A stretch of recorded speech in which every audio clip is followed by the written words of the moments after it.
It was supposed to be just another normal day at the hospital until a wounded police dog insistently laid down in front of an ambulance.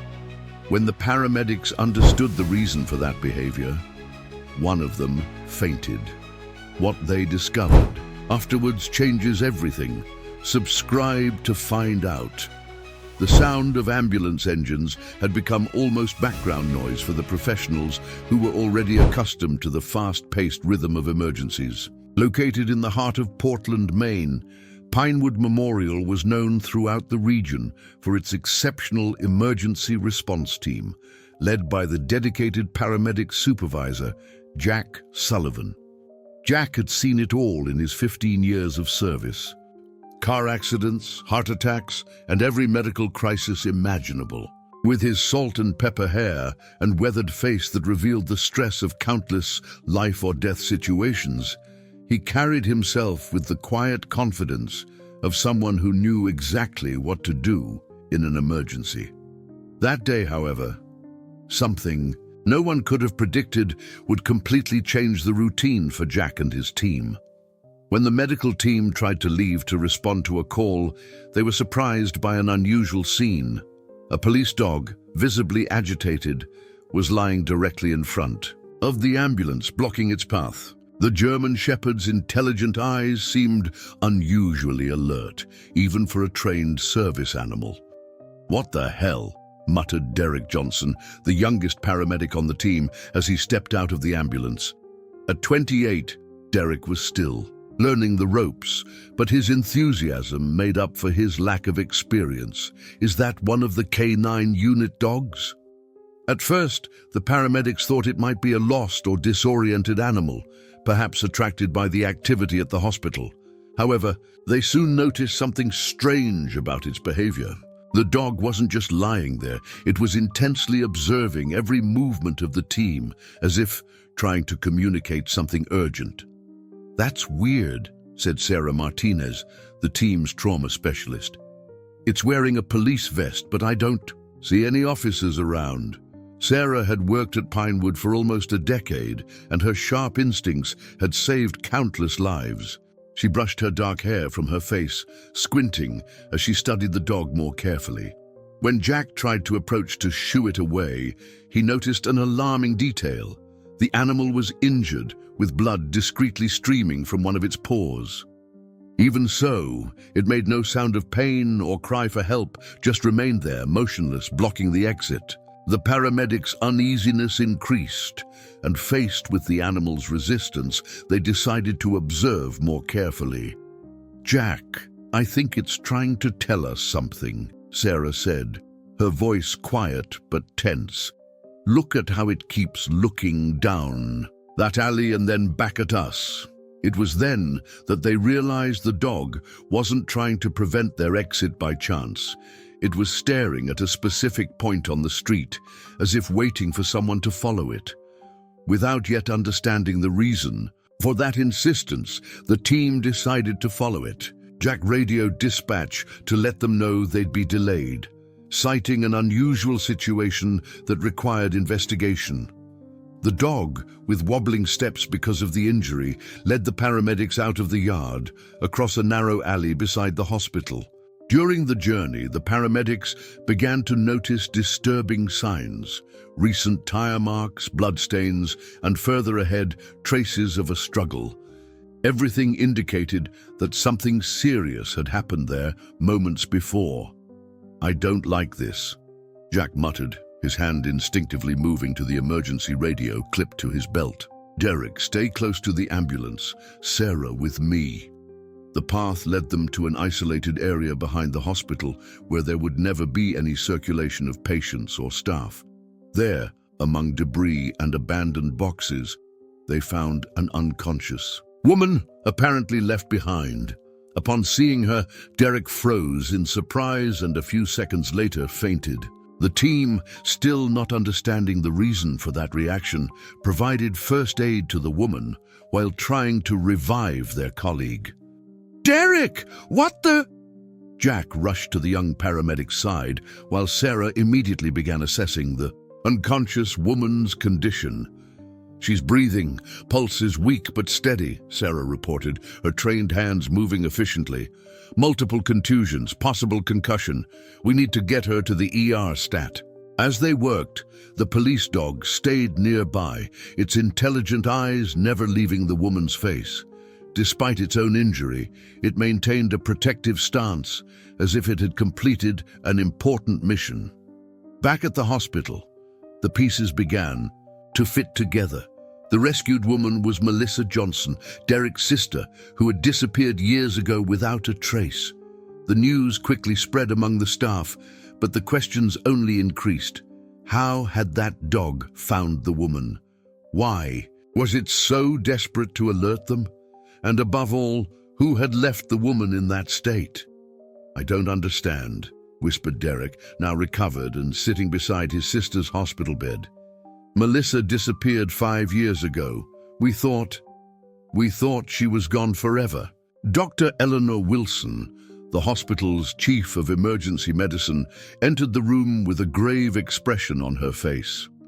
At 55, Eleanor had seen almost everything in her medical career, but even she seemed shaken by the day's events. "She's stable, Derek. The CT scans show no permanent damage, but she was severely dehydrated and undernourished. Whatever happened to her?" Eleanor paused, choosing her words carefully.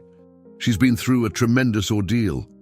While caring for the dog, they discovered that the injury had been caused by a gunshot. The police were called, and when investigating the surroundings, confirmed that moments before, a wanted criminal had passed through there in escape. The dog, assigned to one last mission before being compulsorily retired for undisciplined behavior, had tried to prevent the escape and ended up shot in the process. Its refusal to abandon the front of the ambulance wasn't coincidental. It knew there was a life at risk and that this was its last chance to fulfill its mission. Captain Michael Reynolds of the Portland Police Department arrived at the hospital. Within the hour, his face lined with concern and a hint of something else, guilt perhaps. He immediately went to check on the injured K-9 officer. "That's Scout," he said, his voice thick with emotion as he knelt beside the German Shepherd being treated by the hospital's veterinarian. "One of our best tracking dogs, but lately—" He trailed off, shaking his head. "Lately what?" Jack asked, standing protectively near the animal that had just led them to an incredible rescue. Reynolds sighed heavily. "He's been acting erratically, disobeying commands, running off during patrols. We were about to retire him next week, but now—" The air in the room grew thick with unspoken questions. As night fell over Pinewood Memorial Hospital, none of the people involved in the day's extraordinary events could have imagined how their lives had just become intertwined in a web of secrets that had remained hidden for years. And at the center of it all was Scout, a police dog whose inexplicable behavior would prove to be anything but undisciplined. In the ICU, as Melissa Johnson lay unconscious, her finger twitched slightly. And in the veterinary corner of the emergency department, Scout's ears perked up, as if he sensed something no one else could, the first fragile threads of a truth about to unravel. The fluorescent lights of Pinewood Memorial's intensive care unit hummed softly as Derek Johnson maintained his vigil at his sister's bedside. 3 days had passed since Scout had led them to Melissa, and while her condition had stabilized, she remained unconscious, the monitors beside her bed beeping in steady rhythm. "You should get some rest," Sarah said, placing a gentle hand on Derek's shoulder as she entered the room for her regular check. "I'll call you if anything changes." Derek shook his head, his bloodshot eyes never leaving his sister's face. "I abandoned her once. I'm not doing it again." Sarah frowned. "You didn't abandon her, Derek. She disappeared. The police searched for months." "Not hard enough," he muttered, the bitterness in his voice unmistakable. Across the hospital in the veterinary care unit, Scout was making a remarkably swift recovery. The bullet had grazed his front leg without hitting bone or major blood vessels. A lucky break that the veterinarians called miraculous. Even more surprising was the dog's behavior. Despite his injury, he remained alert and anxious, as if his mission wasn't yet complete. Dr. Amanda Foster, the hospital's resident veterinarian, had taken a special interest in the K9 officer. "He's not acting like a typical injured animal," she observed to Jack Sullivan, who had been visiting Scout daily. "It's almost like he knows something we don't." Jack absently scratched behind Scout's ears, earning him an appreciative whine from the German Shepherd. Captain Reynolds mentioned they were going to retire him for erratic behavior, but there's nothing erratic about what he did the other day. That was purposeful. "Have they figured out who the guy was, the one Scout was chasing?" Amanda asked, checking the bandage on Scout's leg. Jack's expression darkened. "Ex-cop, from what I hear. Used to work K9 Division, actually. Guy named Richard Blackwood. Went off the grid about a year ago after some internal affairs investigation. You think there's a connection between this Blackwood character and Melissa Johnson?" Before Jack could answer, his phone buzzed with a text from Sarah. "She's waking up." The news of Melissa's improving condition spread quickly through the hospital. By the time Jack arrived at her room, Captain Reynolds was already there, standing awkwardly by the door, while Derek clasped his sister's hand. "Miss Johnson," Reynolds began cautiously, "I know you've been through an ordeal, but if you feel up to it, we'd like to ask you a few questions about what happened." Melissa's eyes, startlingly similar to Derek's, darted nervously around the room. I don't remember much," she whispered, her voice hoarse from disuse. "I was kept somewhere dark for a long time." "Do you remember your captor?" Reynolds pressed, earning a glare from Derek.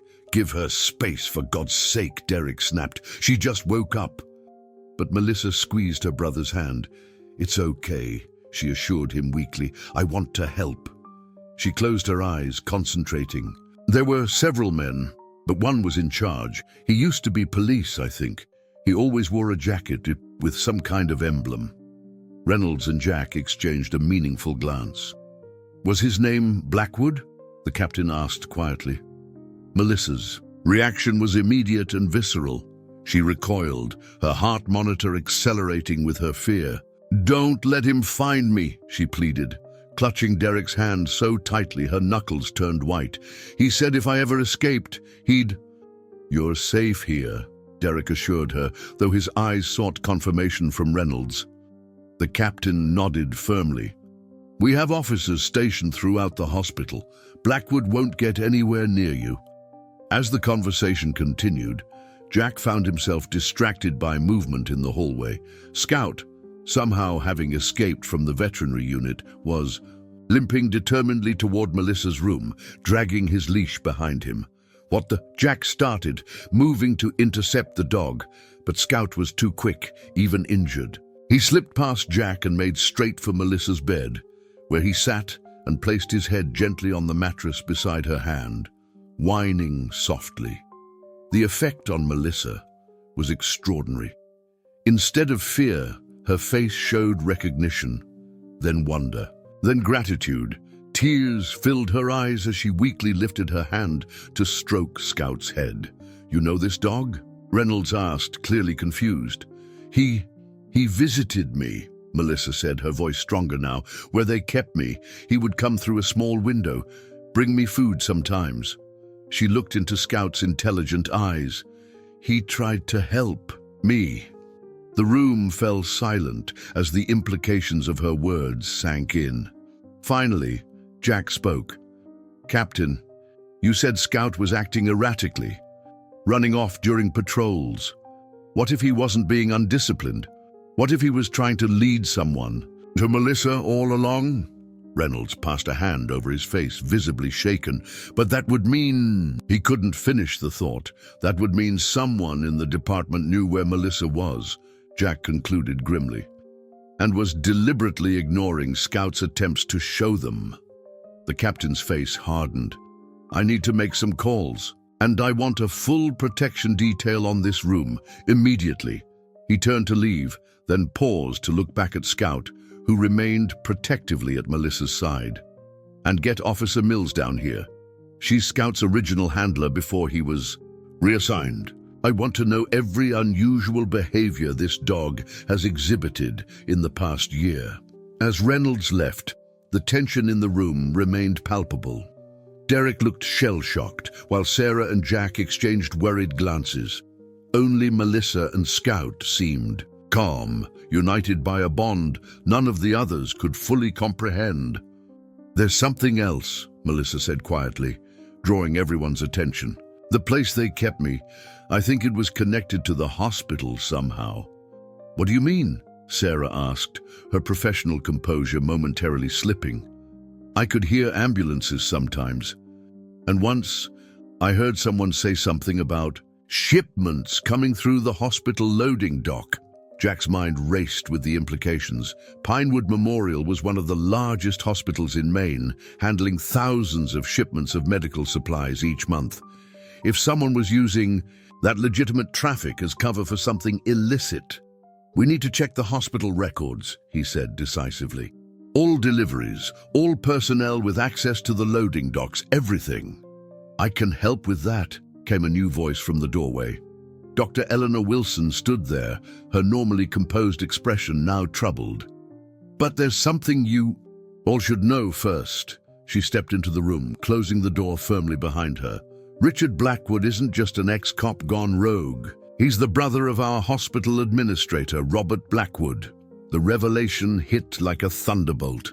Robert Blackwood was a fixture at Pinewood Memorial, the man responsible for every major decision in the hospital's operations for the past decade. Well respected in the community, a major donor to local charities, and, perhaps most significantly, the person who controlled every aspect of the hospital's security systems.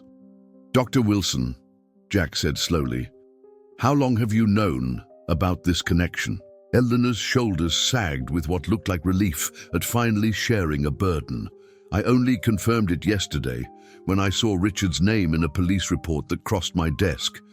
But I've suspected for months that something wasn't right. With certain hospital operations, discrepancies in supply orders, unusual staff transfers, security cameras that mysteriously malfunction in specific areas of the building." "And you didn't report these concerns?" Derek demanded, his protective instinct for his sister flaring into anger. "To whom?" Eleanor countered. "Robert Blackwood oversees all administrative complaints, and after the last person who questioned his methods suddenly resigned and left town," she left the implication hanging in the air. Outside the window of Melissa's room, storm clouds gathered over Portland, matching the darkening mood within. As rain began to spatter against the glass, Scout's ears pricked up, and he growled softly, a warning that none of the humans in the room needed translation to understand. The game had changed. What had begun as a rescue was now revealing itself to be something far more complex, a conspiracy reaching into the very institution dedicated to saving lives. And somewhere in the city, Richard Blackwood was surely planning his next move, unaware that his carefully constructed operation was beginning to unravel thread by thread, thanks to the loyalty of a dog that everyone had mistakenly labeled undisciplined.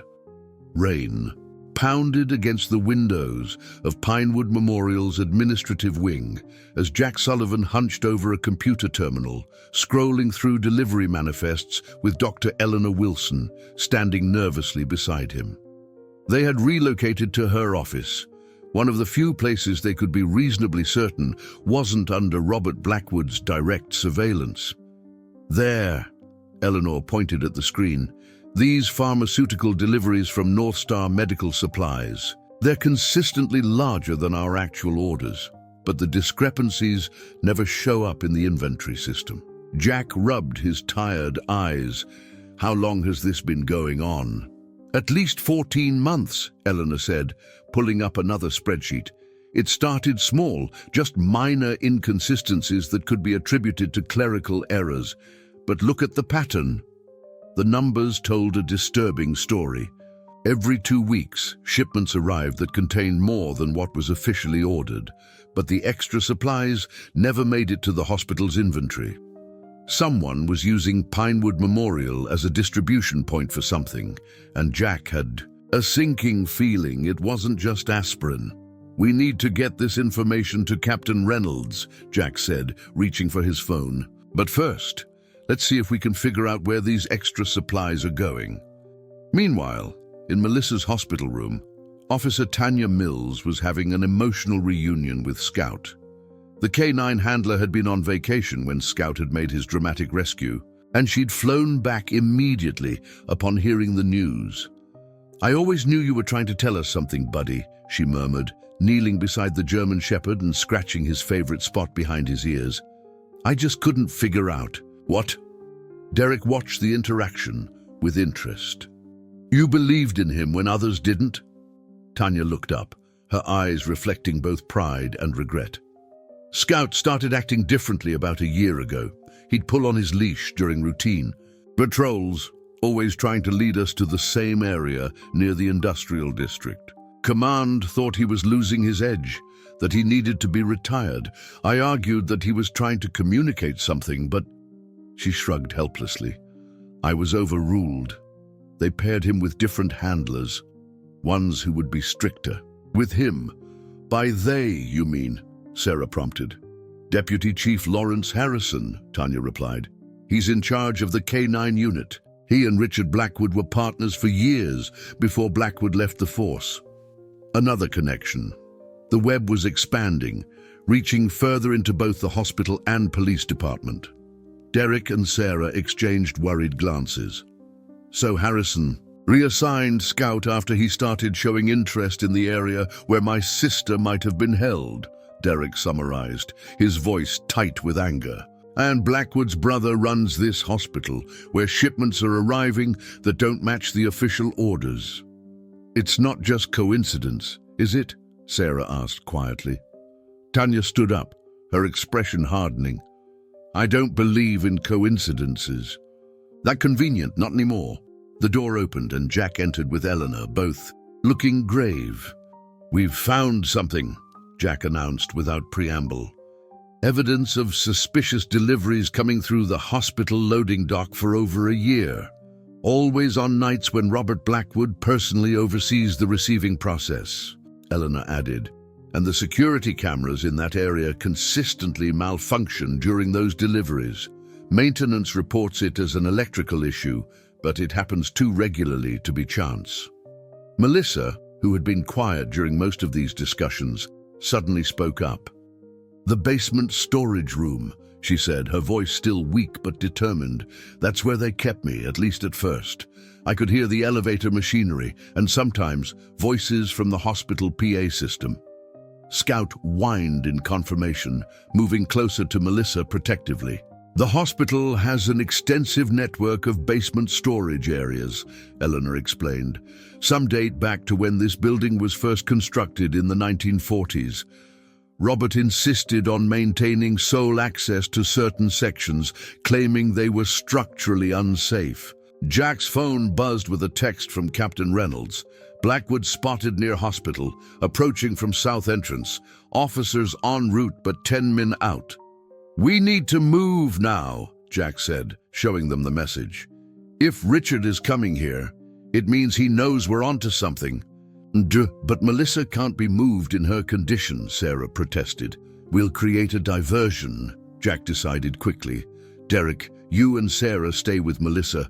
Officer Mills, you and Scout need to lead a team to the basement storage areas, find evidence of what they've been up to." "What about you?" Derek asked. "Dr. Wilson and I will intercept Robert Blackwood before he can alert his brother," Jack said grimly. It's time we had a conversation with the hospital administrator. As they prepared to execute their hastily formed plan, a hospital-wide announcement came over the PA system. "Code Silver, main entrance. Code Silver, main entrance." The emergency code for an armed intruder. "Richard's not waiting for his brother's help," Jack realized aloud. "He's making his move now." The next few minutes were a blur of activity. Security protocols automatically locked down sections of the hospital, trapping staff and patients wherever they happened to be. In Melissa's room, Derek and Sarah quickly barricaded the door while Tanya and Scout slipped out through a service corridor, heading for the basement level. Jack and Eleanor took a different route, using Eleanor's master key card to navigate through the maze of locked sections toward the administrative offices where Robert Blackwood would likely be monitoring the situation. "What exactly are we looking for in his office?" Eleanor asked as they hurried through an empty cafeteria. "Evidence linking him directly to his brother's activities," Jack replied. "And hopefully a way to end this lockdown before anyone gets hurt." When they reached the administrative wing, they found it eerily deserted, except for Robert Blackwood's office, where light spilled from beneath the closed door. Jack motioned for Eleanor to stay back as he approached cautiously. Inside, Robert was frantically shredding documents and deleting files from his computer. He looked up in alarm when Jack pushed open the door. "Sullivan," he said, forcing a calm he clearly didn't feel. "This is a dangerous situation. You shouldn't be here." "Neither should you," Jack countered, stepping into the office. "Yet here you are, destroying evidence instead of managing a hospital emergency. Interesting priorities, Mr. Blackwood."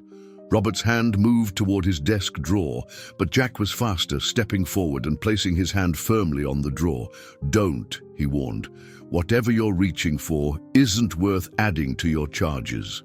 Eleanor joined them. Her professional composure returned. "Robert, we know about the shipments. We know about your brother. And we know about Melissa Johnson." "You don't know anything," Robert snapped, his facade cracking. "You have no idea what you've stumbled into." "Then explain it to us," Jack suggested, maintaining his position at the desk. "Because right now it looks like you've been using this hospital to facilitate your brother's illegal activities, including the kidnapping and imprisonment of a young woman." Robert laughed bitterly. "You think it's that simple, that I'm just helping my brother run some small-time operation? This is bigger than you can imagine, Sullivan. People with real power are involved." "What people?" Eleanor pressed. Before Robert could answer, the building's power flickered, then stabilized. The backup generators had kicked in, standard procedure during a lockdown, but the momentary darkness was enough distraction for Robert to lunge for the drawer. Jack reacted instantly, shoving the desk hard against Robert and pinning him to the wall. The drawer popped open, revealing not a weapon, as Jack had feared, but a flash drive. "That's our insurance policy," Robert gasped, struggling against the pressure of the desk. "The only thing keeping them from getting rid of us once we're no longer useful." Jack seized the drive. "Who's them, Robert? Who are you so afraid of?" In the basement, Tanya and Scout had made their way to the restricted storage sections. Using her police-issue flashlight, Tanya illuminated the heavy padlock on one of the doors. "No way we're getting through this without tools," she muttered. Scout, however, had other ideas. He moved past that door to another one further down the corridor, one that appeared equally secure, but, when Tanya tried the handle at Scout's insistence, swung open easily. "Good boy," she whispered, patting his head before cautiously entering the room. What they found inside made Tanya catch her breath. The room was set up like a makeshift laboratory, with specialized equipment and refrigeration units containing row upon row of medications, many bearing labels from North Star Medical Supplies, the company Eleanor had identified from the delivery manifests. "They're not smuggling drugs," Tanya realized as she examined the labels. "They're smuggling experimental medications, treatments that haven't been approved by the FDA." Scout whined urgently, moving to another door at the back of the laboratory.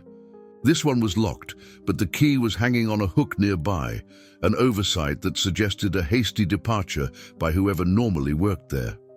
The door opened to reveal a small room with a cot, a sink, and a tiny window near the ceiling, exactly as Melissa had described. But it wasn't the confirmation of Melissa's imprisonment that made Tanya's blood run cold.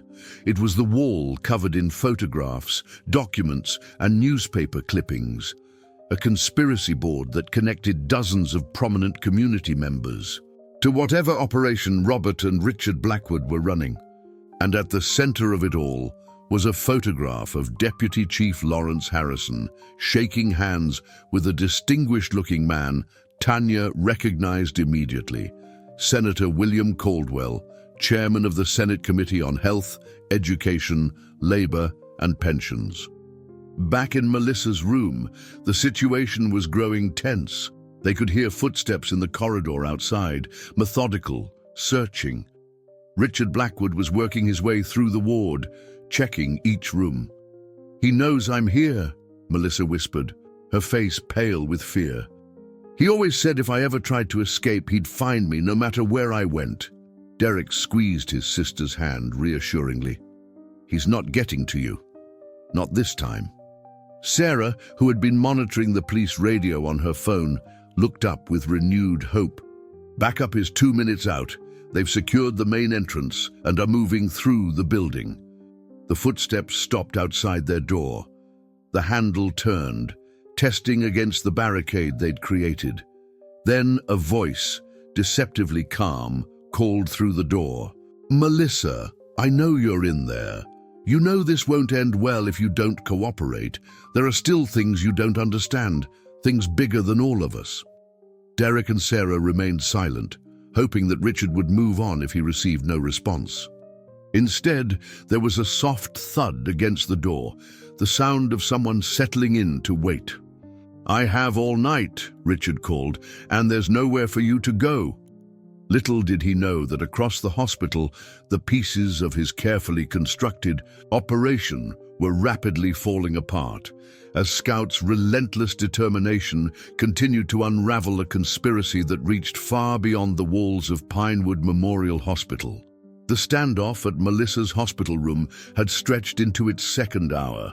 Outside the barricaded door, Richard Blackwood maintained his vigil, occasionally trying to coax Melissa into opening the door with promises of leniency if she cooperated.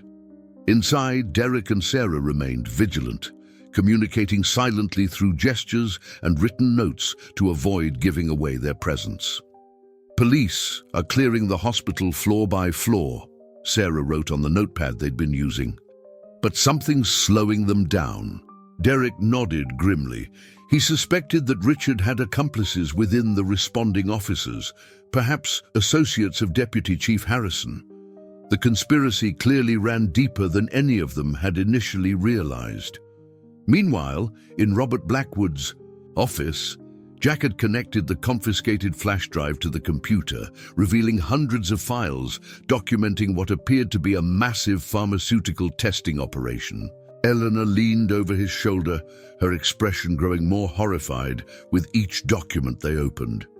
"These are unauthorized clinical trials," she whispered.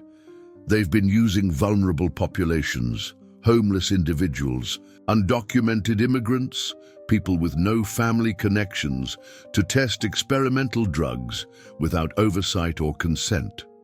Jack scrolled through a spreadsheet of test subjects and their outcomes. "And they've been covering up the adverse reactions. We're bringing the worst cases to Pinewood, where Robert could ensure the true causes were never documented." Robert, now secured to his office chair with zip ties Jack had found in a supply drawer, laughed bitterly. "You still don't get it? This isn't some backroom operation. This is officially sanctioned research, just accelerated, bypassing the red tape that keeps potentially life-saving treatments from reaching the market for years." "Sanctioned by whom?" Jack demanded. "Senator Caldwell chairs the committee that oversees pharmaceutical approvals," Robert replied, a hint of pride in his voice despite his predicament.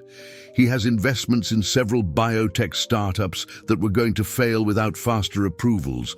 We provided a solution by experimenting on unwilling human subjects," Eleanor said, disgust evident in her voice. "How does that not violate everything the medical profession stands for?" "Progress has always required sacrifice," Robert responded coldly, "and the profits have benefited everyone involved, including this hospital. Where do you think the Funding for your new trauma center came from Dr. Wilson? Before Eleanor could respond, Jack's phone buzzed with a text from Tanya. Evidence secured in basement. Found connection to Senra Caldwell. Richard B. has multiple officers under his influence. Trust no one in uniform except Reynolds. We need to get this information to the FBI, Jack said, ejecting the flash drive. This is beyond local jurisdiction now. You'll never make it out of the building, Robert warned. Richard has the exits covered, and half the Portland PD is in his pocket through Harrison. We'll see about that, Jack replied, pulling out his phone to call Captain Reynolds. In the basement, Tanya and Scout were documenting everything they'd found with the camera on Tanya's phone, the laboratory, Melissa's makeshift cell, the wall of connections, all evidence of a conspiracy that had been operating undetected for years. This explains why Scout was so determined, Tanya murmured as she photographed a calendar on the wall with dates circled in red, dates that corresponded perfectly with Scout's most erratic behavior, according to his service record. You knew something was wrong all along, didn't you, boy? You sensed something happening here when they brought you in for the building's regular security sweep. Scout whined in affirmation, his intelligent eyes never leaving Tanya's face.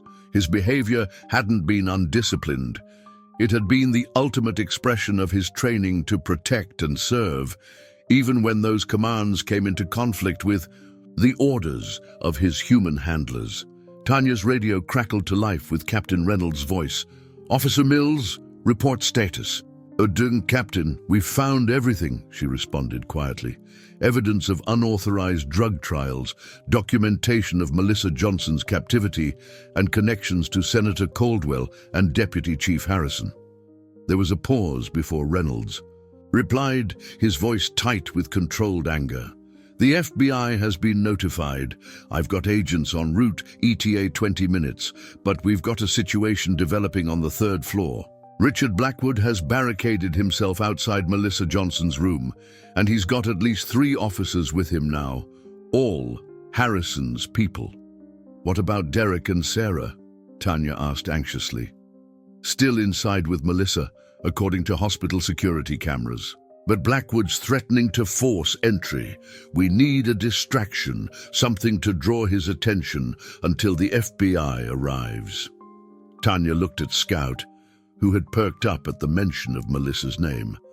I think I have an idea, Captain, but I'll need clear access to the 3rd floor without being spotted by Harrison's men. Service elevator at the east end is secured, Reynolds replied. I'll meet you there in 5. As Tanya and Scout made their way through the basement corridors toward the service elevator, Jack and Eleanor were executing their own plan to secure the evidence and ensure it reached the proper authorities. Take the flash drive, Jack told Eleanor, pressing it into her hand. Use your staff credentials to get to the emergency exit on the west side.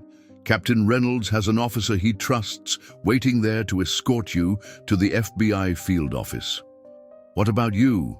Eleanor asked, concern evident in her voice. I'm going. To help Derek and Sarah, Jack replied, his expression determined. Richard Blackwood needs to be reminded that not everyone in this town is under his brother's thumb. With Robert secured in his office and the building's security systems now under their control, thanks to Eleanor's administrative access, Jack made his way toward the 3rd floor confrontation. He arrived just as Captain Reynolds and Tanya were finalizing their plan near the service elevator. Sullivan, Reynolds acknowledged with a nod. Glad you made it. We've got a situation with Blackwood that's about to boil over. I heard, Jack replied, quickly assessing Scout's condition. The dog looked alert and ready despite his injury. What's the plan? 2-pronged approach, Reynolds explained. I'm going to confront Richard directly with a small team of officers I personally vetted. Meanwhile, Tanya and Scout are going to create a diversion from the other corridor that should draw off some of Blackwood's corrupt officers. And I'm guessing I'm with you? Jack asked. Reynolds nodded. I need someone who knows the hospital layout, and isn't wearing a badge that might confuse the situation. Count me in, Jack said without hesitation.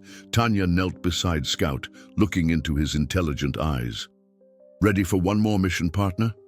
Scout's tail wagged in response, his posture alert and ready despite his bandaged leg. Then, with a final nod to Reynolds and Jack, Tanya and Scout disappeared into the service corridor that would take them to the opposite end of the 3rd floor. Let's move, Reynolds said to Jack, drawing his weapon. FBI's on the way, but we need to hold things together until they get here. In Melissa's room, the tension had reached an unbearable level. Derek had positioned himself between the door and his sister's bed, ready to protect her at all costs. Sarah continued monitoring police communications on her phone, her expression growing increasingly concerned. Something's happening, she whispered to Derek. There's a lot of chatter about corrupt officers and FBI involvement. Outside the door, they could hear Richard Blackwood giving orders to someone. When I give the signal, we breach. I want the girl alive. She's seen too much and knows too much. The others are expendable. Derek's hands balled into fists. We need a weapon, something to defend ourselves with. Sarah quickly scanned the room, her medical training kicking in. The oxygen tank, she suggested. If they force their way in, we can use it as a battering ram. Derek nodded grimly, moving to disconnect the spare tank from the wall mount. It wasn't much, but it was better than nothing. Melissa watched them with wide, frightened eyes. I'm so sorry, she whispered. This is all because of me. No, Derek said firmly, returning to her side. This is because of them. You're the victim here, Melissa. And after 5 years of thinking I'd never see you again, I'm not losing you now. Suddenly, from the far end of the corridor came the distinctive sound of barking, loud, aggressive, and unmistakably coming closer. They heard Richard curse, followed by the sound of running footsteps moving away from their door. What the hell? One of Richard's men called out. It's that damn dog again, Richard snarled. 2 of you, with me. Thompson, stay on the door. The distraction had worked, partially. Tanya and Scout had successfully drawn Richard and most of his men away, but they were still trapped with one guard outside. On the opposite end of the corridor, Captain Reynolds and Jack moved steadily forward, staying low and using the empty nurse stations for cover.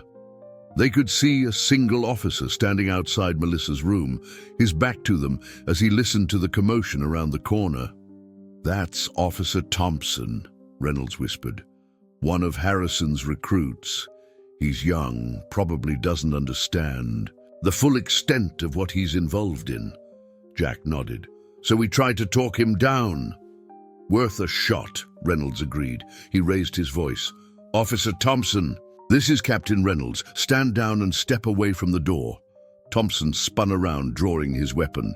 Captain, they said you weren't on duty tonight. They lied to you, son, Reynolds replied calmly, stepping partially into view with his badge clearly visible. Just like they've been lying about a lot of things. The FBI is on its way. Richard Blackwood is about to be arrested for kidnapping, conspiracy, and a host of other charges. You don't want to be on the wrong side when they get here. Thompson hesitated, his gun wavering. Deputy Chief Harrison said this was a sanctioned operation, that the woman in that room is a key witness who needs to be secured.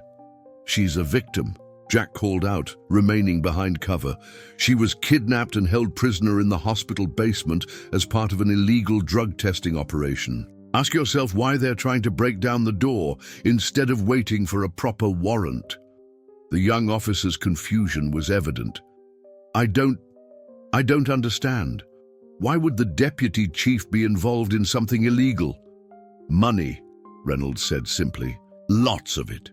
From pharmaceutical companies willing to bypass FDA regulations and politicians helping them do it. We have the evidence, Thompson. All of it. The only question now is whether you go down with them or make the right choice. Around the corner, they could hear Scout's fierce barking and the sounds of a struggle. Tanya's voice rang out, "Police! Drop your weapon, Blackwood!"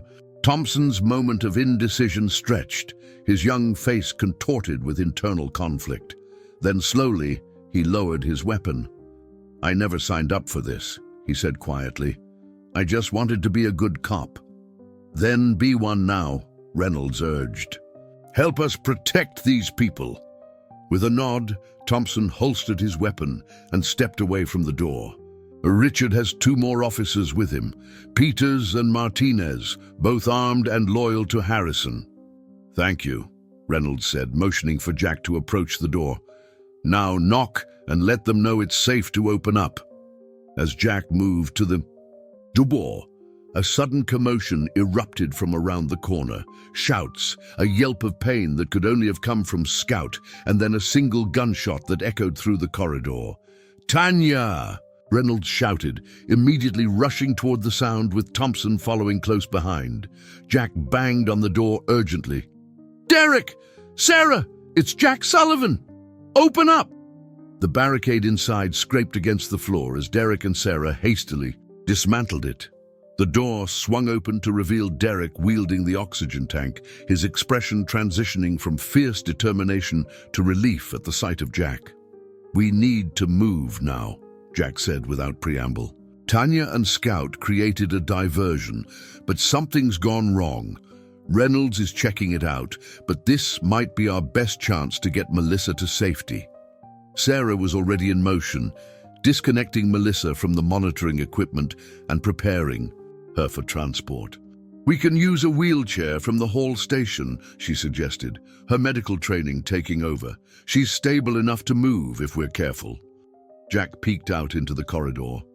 It was clear for the moment, but he could hear shouting from around the corner where Reynolds had disappeared. "Quick then," he urged, "before Richard circles back." Derek helped his sister into the waiting wheelchair, his protective instincts in full force. "Where are we going?" he asked Jack as they moved into the hallway. "Service elevator," Jack replied, leading the way. "It'll take us to the loading dock where the FBI should be arriving any minute." They made it halfway down the corridor before Richard Blackwood appeared at the intersection ahead, blood streaming from a cut above his eye and fury etched into every line of his face. He raised his weapon, aiming directly at Melissa. "Not another step," he commanded.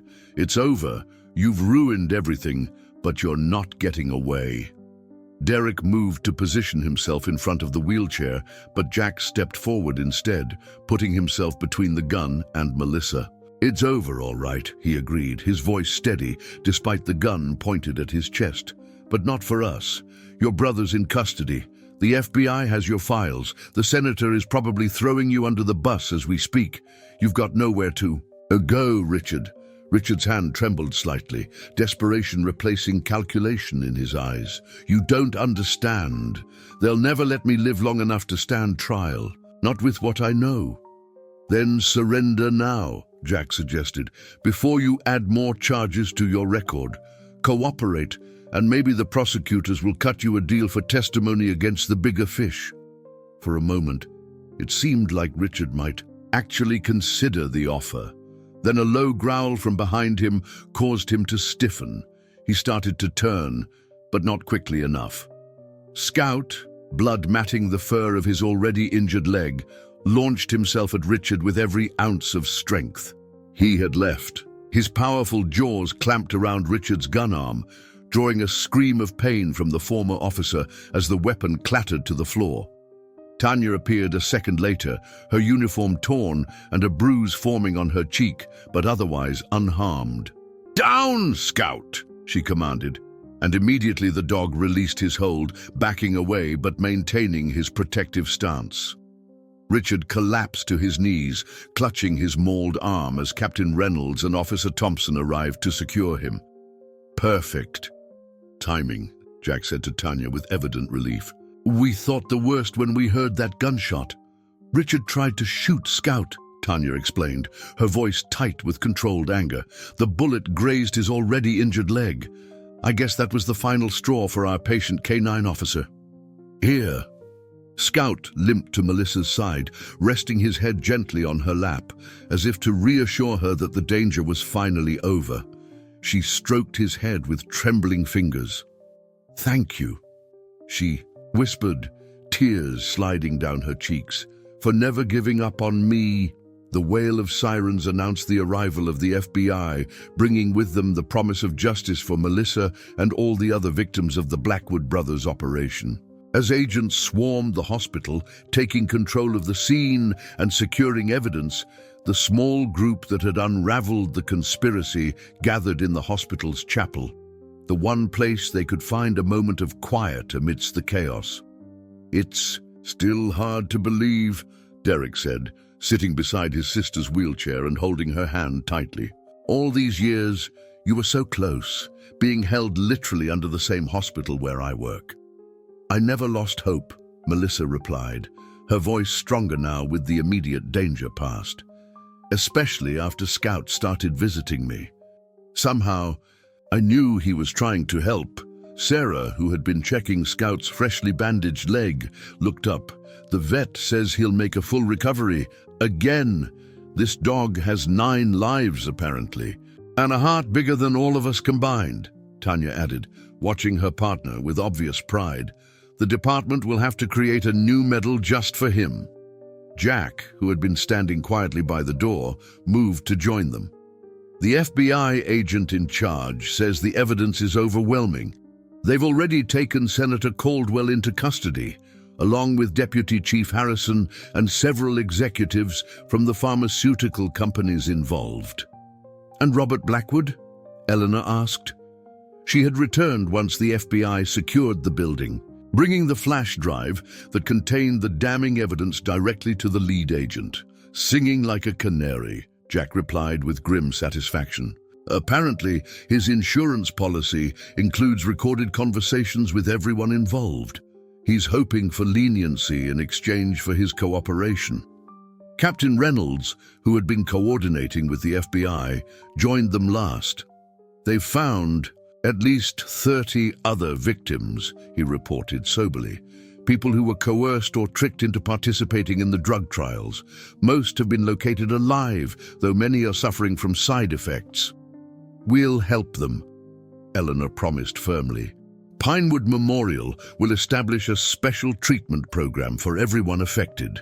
It's the least we can do to make amends for our institution's unwitting role in this." A comfortable silence fell over the group. The enormity of what they'd uncovered and what they'd survived finally sinking in. It was Scout who broke the quiet, rising from his place beside Melissa and moving to the chapel's small window, where the first light of dawn was beginning to break over Portland. "He always could sense when a storm was passing," Tanya remarked fondly. Jack watched the loyal animal, his thoughts turning philosophical. "You know, we've been calling Scout undisciplined this whole time, but that's not it at all, is it? His loyalty went beyond simple obedience to commands. He was loyal to something deeper, the true purpose of his training, the responsibility to protect and serve, even when the humans around him had lost their way." "Loyalty beyond command," Reynolds mused, nodding thoughtfully. "We could learn something from that." As the sun rose over Pinewood Memorial Hospital, casting long shadows through the chapel window, Scout returned to Melissa's side, where Derek scratched behind his ears gratefully. The conspiracy had been unraveled, the truth exposed, and justice set in motion, all because a dog trusted his instincts over his orders, and a small group of determined individuals chose to listen when everyone else had dismissed him as merely undisciplined. In that moment of quietude before the world outside would demand statements and testimony and formal reports, they shared something precious. The knowledge that sometimes true loyalty means questioning authority when necessary, and that genuine heroism often comes from the most unexpected sources. Dear listeners, we hope you've been moved by Scout's incredible journey of loyalty and determination.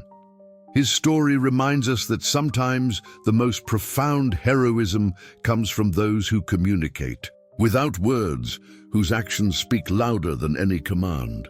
For more emotionally compelling stories like this one, we've prepared a special playlist of similar tales of unexpected heroes who changed lives forever. Find it by clicking the link on your left. If Scout's unwavering devotion touched your heart, please subscribe to our channel and give this video a thumbs up. Every day we bring you unique stories that explore the complexity and beauty of life's unexpected connections. Don't miss our upcoming content that will surely move you just as deeply. We look forward to reading your thoughts in the comments section below.